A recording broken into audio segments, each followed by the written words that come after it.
BBB deelt een mokerslag uit bij de verkiezingen. En het is niet de vraag of, maar met wie ze gaan besturen. Maar er gebeurde meer deze week. Een overzicht van dag tot dag.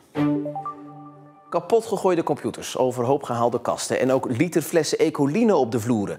Basisschool De Vlieten in Wissekerke is door vandalen helemaal overhoop gehaald. De ravage is zo groot dat de school maandag dicht bleef, zodat alles opgeruimd kon worden. Iedereen is wel geschrokken en aangedaan. Het is een heel vervelend beeld om je klas zo te zien. Ik kreeg gisteren een telefoontje van een vader van een leerling van onze school. Deze leerling ging de kippen verzorgen en kwam er toen achter dat er iets niet pluis was. En heeft zijn vader erbij gehaald. Die heeft mij gebeld. Dus met Ecoline en verf is er veel schade aangericht aan de vloeren en aan de muren en op het meubilair. Met lijm op beeldschermen, toetsenborden, digibord. De school vermoedt dat de daders kinderen uit het dorp zijn. Onder meer omdat de muren beklad zijn met de namen van leerlingen, mogen de vernielingen niet gefilmd worden. De politie heeft onderzoek gedaan in de school en vanochtend zijn de leerkrachten aan de slag gegaan om alles op te ruimen. Het incident maakt veel los in het team, maar ook in het dorp. Ik kwam zelf gisteren dus uit de kerk, er stonden allemaal politieauto's. Ik dacht zelf eerst aan een inbraak. Maar goed, dan hoor je later dat het allemaal andere dingen zijn. Maar ja, zomaar vernielen, ja, dat vind ik in feite. Ja, dit kan gewoon niet. Ja, dat is natuurlijk niet leuk. Ook niet voor de kinderen dat ze niet naar school kunnen vandaag. Het is ook niet normaal dat zoiets gebeurt op een andermans spullen. Wat hoopt u dat er gebeurt als duidelijk is wie het heeft gedaan? Dat ze die zelf eens goed aan het werk zetten. Dat ze weten wat of ze een ander aandoen. En ja, wat voor werk, dat weet ik dan niet, maar dat ze er goed moe van zijn. De wijkagenten doen verder onderzoek naar de zaak. De school hoopt morgen weer gewoon open te zijn. En dinsdag werd bekend dat de kinderen die de ravage hebben aangericht de school binnen konden komen door een deur die niet op slot zat. De transportsector kampt met een groot tekort aan vrachtwagenchauffeurs. Een tekort dat nog zeker jaren aanhoudt. De vraag naar chauffeurs groeit op het moment namelijk ongeveer 3 keer zo snel als het aanbod. En dat kan ernstige gevolgen hebben voor de economie. Er is inderdaad een groot tekort in de regio. Het vak vergrijst, dus er gaan mensen met pensioen en daar heb je nieuwe aanwas voor nodig. Die aanwas is alleen lastig te vinden. Vandaar dat het bedrijf voorzorgsmaatregelen heeft genomen en continu vacatures op de site heeft staan, zodat ze niet zonder personeel komen te zitten. We hebben nu echt feitelijk ook echt nog 1 chauffeur nodig op de korte termijn. Maar we weten dat op de langere termijn. En ja goed, je weet ook nooit wat mensen van plan zijn. Soms heb je ineens een vacature als mensen weggaan. En dan is het wel belangrijk dat je daar al een beetje op voorhand op ingespeeld hebt. Merk je misschien ook al nu dat de uitstroom groter is dan de instroom? Ja, en je merkt wel dat de afgelopen jaren de opleidingen steeds minder gevuld zijn. Dus steeds minder jongeren kiezen voor het vak chauffeur. En uiteindelijk gaat dat natuurlijk de markt tegenwerken. Dus ja, ik heb ook niet de oplossing. Maar ik constateer dat het probleem er wel is. De gemiddelde leeftijd van vrachtwagenchauffeurs is in de afgelopen 10 jaar met 4 jaar toegenomen tot 59 jaar. Daaruit blijkt dat jongeren weinig interesse hebben in het vak van chauffeur. Een functie die ook in de top 10 staat van beroepen waar de meeste vacatures voor zijn. Met campagnes en voorlichtingsbijeenkomsten hoopt de transportsector het tij te kunnen keren. Jack van Gelder komt niet naar de opening van het kreeftenseizoen. De tv-presentator zou de eerste kreeft in Kortgene in ontvangst nemen, maar heeft zich teruggetrokken. Hij kwam de afgelopen week in opspraak vanwege grensoverschrijdend gedrag tijdens zijn tijd bij Studio Sport. Jack van Gelder heeft zich teruggetrokken omdat anders de aandacht te veel uit zou gaan naar hem en niet naar het goede doel Cure for Cancer dat hij zou vertegenwoordigen. De stichting Promotie Oosterscheldekreeft gaat geen vervanger uitnodigen. De opening van het kreeftenseizoen is op 30 maart in Kortgene dus. Al zeker 20 jaar hebben bewoners in Goes er last van. Trillingen door goederentreinen die voorbij rijden. Nieuw onderzoek dat is gepresenteerd laat zien dat maatregelen op sommige plekken hebben geholpen, maar toch is het aantal huizen waar de trillingen voor overlast zorgen toegenomen. Volgens verslaggever Lonneke de Klerk is daar een logische verklaring voor, omdat de algehele staat van het spoor verslechtert. Daardoor zijn er hier in Goes 2 nieuwe plekken ontstaan waar dus trillingen vandaan komen. Een van die plekken is hier naast mij. Als hier dus een goederentrein overheen rijdt, dan zorgt dat voor trillingen en dus voor overlast. Maar dat er 2 nieuwe plekken zijn bijgekomen wil niet helemaal zeggen dat die maatregelen van de gemeente voor niks zijn geweest. De effecten die we meten van de maatregelen die we genomen hebben, die zijn hartstikke positief. Hadden we die nagelaten, was het effect extreem veel erger geweest. Dus, en daar zijn we heel blij mee. Alleen zijn we zeer teleurgesteld natuurlijk voor de omwoner dat nu blijkt dat er 2 nieuwe punten zijn die weer opnieuw aangepakt moeten worden door ProRail. Qua geluidsoverlast is de hinder afgenomen bij omwonenden, maar het zijn vooral de trillingen die nu voor klachten zorgen. Die trillingen die zorgen toch echt nog wel voor dansende koffiekopjes in de kasten. En zij hebben het ook over scheuren in de muren die de bewoners zelf toch echt toeschrijven aan diezelfde trillingen. De gemeente Goes heeft het ministerie van Infrastructuur en Waterstaat en ProRail een brief gestuurd waarin ze oproept om de knelpunten aan te pakken. En ze roepen tegelijkertijd ook op tot een landelijke aanpak van trillingen rondom treinsporen. De komende weken wordt er zowel aan de Nederlandse als Belgische kant van Capellebrug aan de weg gewerkt. Vooral voor transportbedrijven in Oost-Zeeuws-Vlaanderen hebben die wegwerkzaamheden grote gevolgen. De gevolgen zijn natuurlijk dat we enorm moeten omrijden. En dat op zich natuurlijk kan eens voor een week gebeuren, maar dit gaat weken duren. Aan de Belgische kant zijn de werkzaamheden al gestart. Aan de provinciale weg door Kuitaart begint de provincie eind deze maand.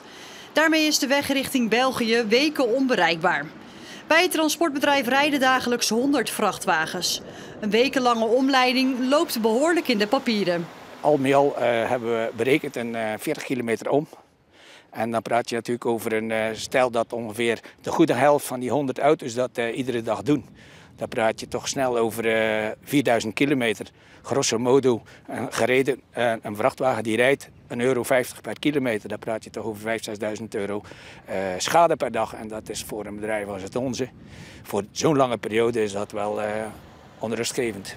Niet alleen het omrijden kost geld. Het bedrijf kan ook minder klanten helpen op een dag. Omdat chauffeurs langer onderweg zijn. En het gaat allemaal nog wel even duren. De overlast rond Capellebrug duurt zeker nog een jaar. Een mokerslag kan je het gerust noemen, want nieuwkomer BBB komt in één keer vanuit het niets met 9 zetels in Provinciale Staten. De partij is dan ook de grote winnaar van deze verkiezingen. Forum voor Democratie en het CDA de grootste verliezers. Dat BBB wel eens hoge ogen zou kunnen gooien bij deze verkiezingen werd wel verwacht. Maar dat ze zo groot zouden worden niet. En waar de een nog moet bijkomen van de schrik, likt de andere partij zijn wonden. Boven verwachting. En eigenlijk is dit een droom die uitkomt. Wij hebben altijd gehoopt dat we boven de 6 zetels uit zouden komen. Het was stuivertje wisselen met Partij van de Arbeid en GroenLinks in de peilingen. We stonden allebei op 6.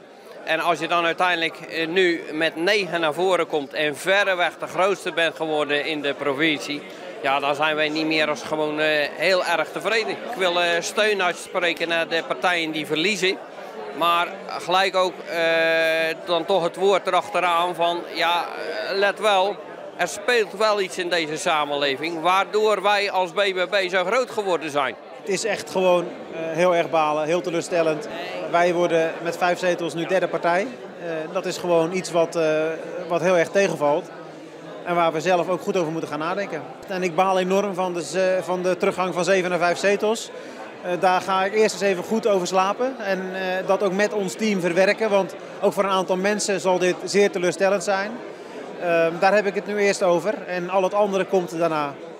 De BBB heeft niet alleen kiezers van andere partijen weggelokt, maar waarschijnlijk ook nieuwe kiezers naar de stembus getrokken. Want de opkomst was hoger dan bij andere statenverkiezingen. Kwam 4 jaar geleden 59% opdagen van de kiesgerechtigde Zeeuwen, was dat nu ruim 62%. Goedemorgen, hè? Ja, goed met je ook. Mooi zo. En de mensen die in trefpunt De Dorsvloer in Drijschoor gingen stemmen, moesten zich melden bij een oude rot in het verkiezingenvak. Ton de Vlieger is al bijna 40 jaar actief op verschillende Schouwse stembureaus en weet dus als geen ander waarom het belangrijk is om te gaan stemmen. Ja, zeker. Mensen mogen nu zeggen hoe ze erover denken. Hè. Dat mogen ze laten horen. Dus we hopen dat er heel veel mensen komen en dat het niet is van volgende week allemaal klagen en niet wezen stemmen. Want dat past niet bij elkaar.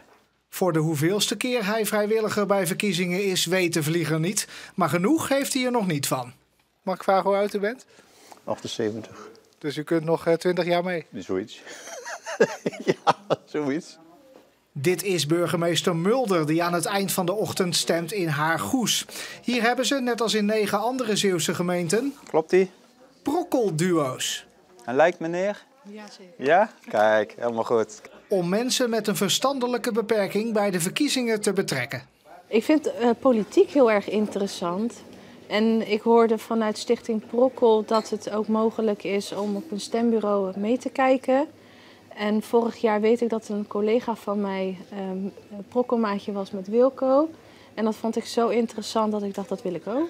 Ik heb een tijdje staan kijken, maar volgens mij kun je het helemaal niet zonder doen, ja. Nee, het is een fantastische meid. En we hebben elkaar ook leren kennen voordat we hier samen gingen zitten. Van, is er een klik of niet? Nou, en die was er gelijk, hè? Ja. Omdat het belangrijk is dat iedereen in een democratie kan stemmen, wordt in Capelle een pilot met Speaksy gedaan. Goedemorgen, welkom bij de gemeente Capelle. Is het stemproces u duidelijk? Dat is een programma om slechthorenden en anderstaligen te helpen bij het stellen van vragen aan mensen van het stembureau. Grote winst voor BBB dus. Maar hoe nu verder? Wie neemt het voortouw in de formatiebesprekingen en op welke manier? Daarover spraken de partijen vrijdag, 2 dagen na de verkiezingen, toen het stof van de mokerslag was neergedaald. En maar vooral bleek hoe uitputtend de campagne en de verkiezingsdag is geweest. Dan wil ik toch even een voorzetje geven. Ik ben moe. Ik ben verschrikkelijk moe. Emotionele woorden vanochtend van Kees Hansen tijdens het duidingsdebat op het provinciehuis. Ja, uiteindelijk het doel waarom ik hier zit, ja, dat is eigenlijk toch emotioneel. Het heeft te maken met ons familiebedrijf, wat al zo lang in de familie zit. Generaties lang. En dat wil je niet kwijt. Iedereen zit te rekenen. Een rechtse coalitie van BBB met VVD, SGP en CDA levert 23 zetels op en dus een ruime meerderheid. Maar PvdA GroenLinks gooide tijdens het duidingsdebat een duidelijk lijntje uit. Wij zijn er ook nog. Wij zijn de tweede partij van Zeeland geworden. In 3 van de 4 grootste Zeeuwse gemeenten zijn we de nummer 1. Ik wil heel graag samenwerken om te kijken hoe we het beste voor heel Zeeland kunnen doen. De stad en platteland. Feit is dat het er nu voor de BBB op aankomt. Het is gewoon, als je achter de tafel zit, is het gewoon anders dan dat je aan de zijkant allerlei dingen zegt en soms ook roept over de realiteit. En soms moet je aan de bak en dan moet je gewoon rekening houden met alles wat er is. En ja, ik ben gewoon heel benieuwd hoe ze dat gaan doen. Het duidingsdebat is een idee van commissaris van de Koning Han Polman, die na afloop tevreden was. Goede start. Open, men wil het goed doen met elkaar. We moeten ook gewoon netjes met elkaar omgaan. Dat is ook belangrijk voor het vertrouwen wat de kiezers uiteindelijk ook in ons hebben. En volgende week worden de eerste echte concrete stappen gezet, want dan wordt naar verwachting duidelijk wie de verkenner wordt. Deze week zijn er 2 huizen beschoten in Terneuzen. 2 nachten op rij dus, na 2 naast elkaar gelegen huizen. Bij de beschietingen waren de bewoners thuis, maar raakte niemand gewond. De woning hier achter mij is vannacht beschoten. Hoe en door wie is nog steeds niet duidelijk. De politie doet nog steeds onderzoek naar allebei de incidenten. Ondertussen is het incident het gesprek van de dag hier in Othene. Dat is verschrikkelijk, het is angstig gewoon. Ja, wat mee te maken in de buurt. Nee. Het is nooit prettig als er wat gebeurt hier in de wijk. Had u zelf iets gehoord? Nee, maar mijn man wel. Die hoorde geluiden waar ik dacht van, dit lijken wel schoten van een pistool, maar wist het niet zeker. Dus hij is gewoon geslapen uiteraard. De woning en de auto bij de woning zijn beide beschadigd. De recherche doet onderzoek of beide beschietingen met elkaar te maken hebben. Schietpartij is nooit leuk in de straat, hè? Maar wat er gebeurd is, weten we ook niet. We lezen het ook maar in de krant, dat er een kogel door de deur is gegaan. En voor de rest weten we niks. Het is wel eng hoor, als je er in de buurt woont. Ik zou het niet prettig vinden hoor. Je weet toch niet wat er allemaal precies woont uiteindelijk. Hè? En iedereen heeft recht om overal te wonen. Dus je kan niet bij iemand achter de voordeur kijken. Als je ernaast woont, dan ga je misschien wel een paar dagen weg. Want je weet nooit. Wat gaat u nu doen? Past u dan extra op als u een rondje doet? Nee hoor, wat bedrijf verder? Nee, gelukkig niet hoor. Je moet niet angstig worden, want dan nee hoor. Je moet gewoon doorgaan hè, met het leven. Hè. Je moet niet angstig worden. Hè. Bij Douw in Terneuzen verdwijnen de komende tijd meer dan 100 banen. Daarover is het personeel van het chemiebedrijf donderdagmiddag ingelicht. Ook sluiten 2 productielijnen van de fabriek. Eerder werd al aangekondigd dat internationaal 2000 banen verdwijnen bij Douw vanwege hoge energiekosten. Voor Terneuzen blijkt dat dus neer te komen op ruim 100 fulltime banen. Of daarvoor ook gedwongen ontslagen zullen vallen is nog niet duidelijk, maar daar lijkt het wel op uit te draaien. Willen Zeeuwen nou nieuwe kerncentrales of niet? En wat vinden mensen van elektriciteitsmasten in de zak van Zuid-Beveland? De gemeente Borselen wil dat goed in kaart brengen en heeft daarom een zogeheten omgevingsmanager in dienst genomen. Dit is Michelle Witte. Sinds begin dit jaar is zij omgevingsmanager energietransitieprojecten in de gemeente Borselen. Op een bewonersavond blijkt dat mensen haar al kennen. Ja, die heb ik al gesproken. En? Ja. Ja, positief, zeker. Nou, ik heb over haar alleen maar tot nu toe nog positieve berichten gehoord. Dus dat zij ook wel, de insteek is dat ze ook wel voor de bewoners is. Hoewel ze wel in dienst is van de gemeente Borselen. De gemeente heeft echt gevraagd, we gaan nou eens kijken hoe we met onze inwoners schouder aan schouder een goed pakket aan voorwaarden kunnen gaan opstellen. Naar aanleiding van al die ontwikkelingen. De gemeente heeft Michelle Witte vooralsnog voor 1 jaar aangesteld als omgevingsmanager. De bedoeling is dat zij informatie verzamelt onder inwoners als het gaat om grote energieprojecten. Bijvoorbeeld welke argumenten inwoners geven voor of juist tegen 2 nieuwe kerncentrales. In de gemeente Borselen wonen mensen die zijn voor deze ontwikkeling. Er zijn mensen die zich zorgen maken over deze ontwikkeling. En er zijn mensen die tegen deze ontwikkeling zijn. En wij zijn gemeente van hun allemaal. En we vinden dus ook belangrijk dat we weten wat er leeft. Maar ook onze rol goed kunnen vervullen. En dat is ook wat de omgevingsmanager gaat doen. Zij gaat vooral in gesprek zijn met iedereen. En ook ophalen wat er allemaal leeft. Is niet het risico dat er vooral tegenstanders met u willen gaan praten? Dat proberen we te ondervangen door zoveel mogelijk mensen aan te spreken. En dat is wat ik doe. Ik ga zoveel mogelijk het gebied in, vraag aan mensen wat er leeft, wat er speelt. En ik ga niet alleen maar in gesprek met de mensen die mij benaderen over deze situatie. Eind dit jaar moet er een rapport liggen met daarin de voorwaarden die inwoners van Borselen stellen aan de komst van 2 nieuwe kerncentrales en aan andere energieprojecten. De omgevingsmanager wordt weliswaar betaald door de gemeente, maar is volgens burgemeester Dijksterhuis van Borselen volledig onafhankelijk. Omdat niet de gemeente, maar het kabinet in Den Haag gaat over de nieuwe kerncentrales. Het onderzoek moet vooral duidelijkheid geven of en onder welke voorwaarden inwoners van de gemeente eventueel nieuwe kerncentrales bij hun in de buurt zien zitten. En dat rapport moet eind van het jaar klaar zijn. Maar daar ga ik nu niet op wachten. Dus tot zover deze Zeeland de Week. Voor nu nog een hele fijne avond. Graag tot morgen.